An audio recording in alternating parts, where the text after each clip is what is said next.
Are you a university student and want to set yourself up for career success? Are you worried about landing a job while having to get good marks and having to pay for it all? Do you need some support so you don't just survive in and after university, but instead you thrive?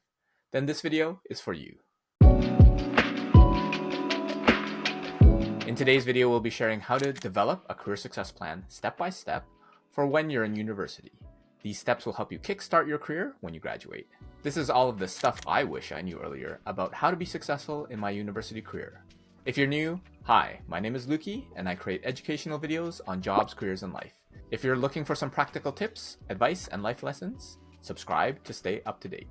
When students come to me for help, they often point to a few areas. 1. Time management. 2. Career readiness pressures. 3. Academic stresses. And 4. Managing your mindset. So let's start with time management. So you've got your school stuff, which includes classes, assignments, and studying. Then you have your extracurricular activities like clubs, student organizations, volunteering, or events. And you might have a part-time job, perhaps even some TA work.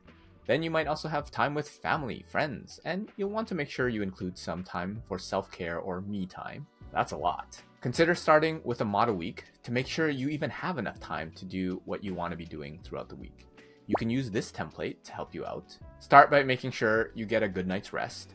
Why is sleep so important? Well, without a good night's rest, studies have shown that as little as 1 hour less sleep is the equivalent of being mildly intoxicated. Yes, if you're not sleeping well, it's as if you're going around drunk. And instead of being 100% productive, you might be at 60% or even less. Typically 7 to 8 hours a night is recommended, and adjust that value based on your needs. Now, you'll be tempted to slack off on sleep to catch up with schoolwork and other commitments. I highly recommend you don't. Now that you've got your sleep accounted for, next, fill in your course timetable. Consider allocating at least 1 hour, if not 3, for every teaching hour for studying and assignments. So, if you have a 3-hour lecture, consider adding 3 hours for studying and assignments. You can create a light version of your model week, and then a heavy version for when you have upcoming midterms and exams. If you have a part-time job or standing commitments, then include those. That could be TA work, a work study, volunteering, or whatever else. Then include the time you've allocated for student clubs. Again, you might need a light version and a heavy version for when you have big events or activities that you're supposed to be helping out with. Add some career readiness and job search time. And if you're in your final term, consider allocating at least 8 hours, if not 16 a week. If not, as much as you can manage. If you're in your earlier years, you may be able to get away with maybe 4 to 6 hours a week. And if you're in your first or second year, you might only need to allocate 2 or 3 hours. Though you'll want to consider allocating more now, as you could always allocate less later on. Add some personal time and professional development time, and be sure to squeeze some self-care time throughout the day. Consider making sure that for every 2 hours you have at least 15 minutes of energizing activity. Then any remaining time can go to time with friends and family. If you still have a good amount of buffer time in your week, then your term will likely be less stressful.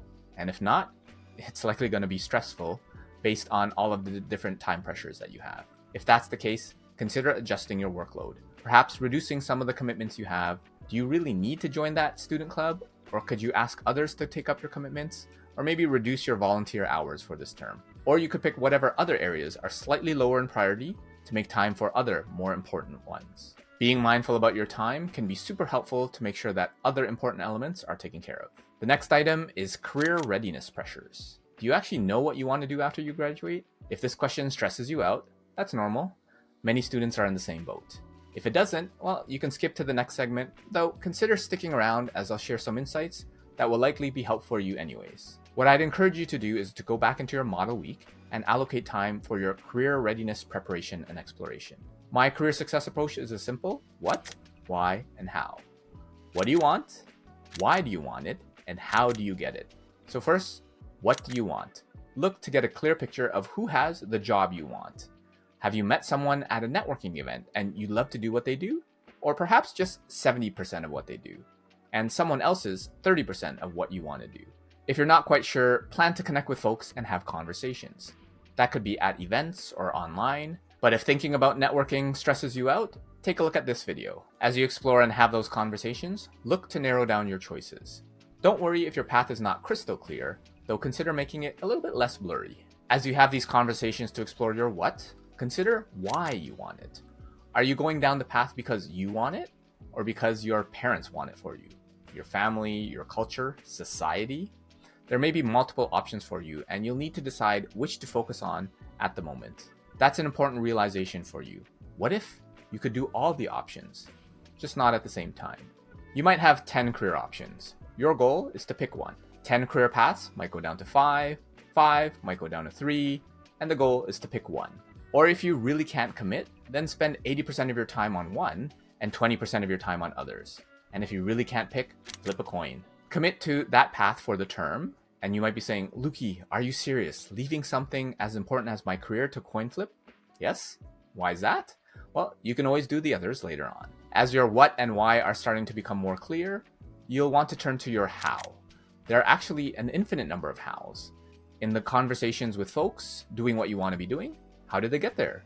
Did they take any certifications, any additional courses, volunteer, network? That's a roadmap to get you there. Now that roadmap might not be appropriate for you. If they're older, then how they got there in the job 10 years ago might be quite different than now. The point is to have some ideas and inspiration on what you would need to land a similar role. When it comes to the tactical elements like answering interview questions and writing your resume, you should reach out to your career center for help. Student clubs will often have helpful events as well, and you could always join me in the Focus Inspired Academy, your gym for career confidence. You can go deeper into these concepts and get group coaching to help. Check the link in the description box below for a free 1-month trial supporting the channel. Now take that time that you've allocated in your model week for all of these various career readiness activities and find a job description of a job you want. Assess the responsibilities and requirement bullets against your own experience. If you're missing any, then allocate time to get those experiences. Take time to draft your resume and your cover letter, and you can use this video for help. Go to your university career center and have your resume reviewed. Also consider having your resume reviewed by a hiring professional. Why? While the career center folks are nice, sometimes they're a little too nice. A hiring professional should give you the unbiased feedback on whether they would actually move your resume into the interview stage. Also take some time to update your LinkedIn profile. Your career center can often help. Again, consider getting a hiring professional to review your LinkedIn.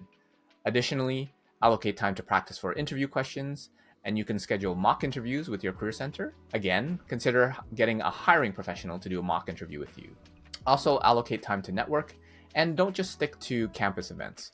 Consider using LinkedIn and also find off-campus events. Finally, take time to reflect and learn. This may be the most important part of all, since even a 1% improvement daily over the course of a year amounts to a 37 times increase. That's not 37%, that's 3,700%. The more you do, the more confident you'll be in your career readiness. And if you're not, then feel free to contact me and I can help you out. The next big area is dealing with your academic stress. I guess you do go to school to learn, though in reality, most students go because the degree is supposed to help you land a job and start your career. I know many folks where if they could do without the classes, assignments, and exams, they would do that instead. Though classes are a reality of the current system, and hopefully someone, perhaps me, could come up with an alternative. But until then, you'll just have to deal with it. You should have included time on your model week for your academic commitments. If you're more challenged on the learning side, you might have to adjust and allocate more hours. Consider taking time during your self-care and personal, professional development time to work on learning skills. Yes, learning is a skill, and like any skill, it can be improved with practice. You can research common memory techniques, note-taking approaches like mind maps, review techniques like spaced repetition, the Leitner system, or using tools like Anki. You can review books like The Straight A Conspiracy by Hunter Matz, or you can follow learning influencers like Jim Quick and others. You can also find study groups or your own study buddies. Consider doing a friend audit as well and spend more time with the folks that have the study habits you want and less time with others. Consider looking at work-integrated learning options, or better yet, part-time work or internship roles. Avoid getting stuck in the chicken and the egg situation, where to get a job, you need experience, and to get experience, you need a job. Now, if you're already in your final year or even in your final term, do what you can. Some experience is better than none. Those opportunities will help improve your career readiness as well.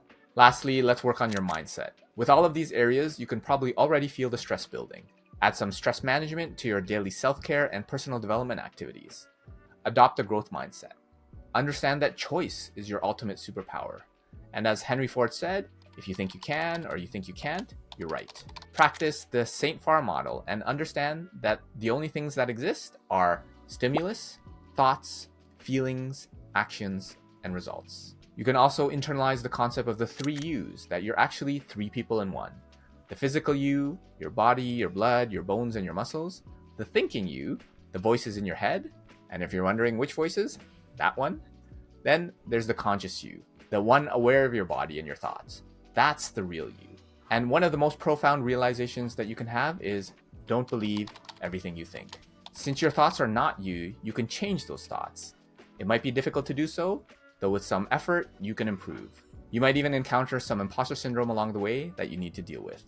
You can watch this video for some resources to help you level up your mindset. Those are your basics. As a student, start your career planning with time management, turning career readiness pressures into progress, turning academic stresses into successes, and mindset challenges into motivation. And if you do all of them, you'll definitely cultivate career success after you graduate from university.